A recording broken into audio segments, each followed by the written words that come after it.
Hello mga guys, is Genevieve Tabilino. Baka takang-taka na kayo. Asa na yung kasama ni Genevieve? Nag-iisa lang ba siya or may kasama siya? Andyan yung kasama ko, oh.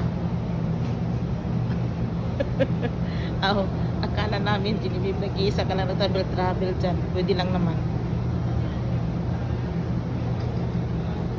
Ayaw niya magpa video nagsawa na pala sa video. Ako yung tigiw, mga tao. Ako yung ignorante. Siya wala na, ayaw na niya, nagsawa na siya sa mga ganyan. Gusto na niya maging magaan na lang, gusto niya maging free na lang yung lahat. Kasi kapag mayaman ka, expensive the life, but hindi ka naman masaya. Mabuti na yung nagabundok ka tapos magtanim-tanim ka tapos kakainin mo.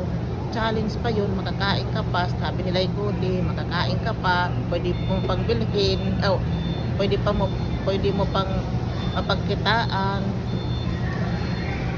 Ano nyo yung sila ikuti, masaya na pala yun, kanya talaga yung hindi masaya. Ito guys,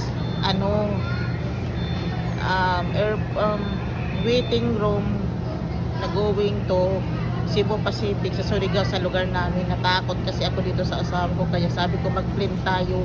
Okay lang naman sa kanya, kasi kung sa barko pa kasi marami pang itsapuira, bibili pa ng ticket, hindi namin alam saan yun, ma-scam pa tayo dito. Pwede rin magganito tayo directly to the Surigao. Hindi yung sa barko, di ba matagal yun.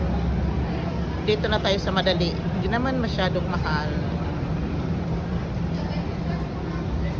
Mga souvenir natin, andun na sila. Later na kami.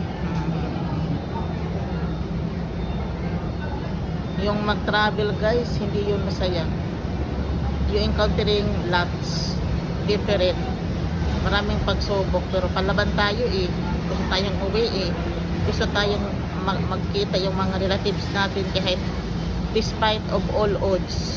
Ang importante makauwi, di ba? For the love of our family. Guys, dito na lang ako. Maraming salamat. Bye.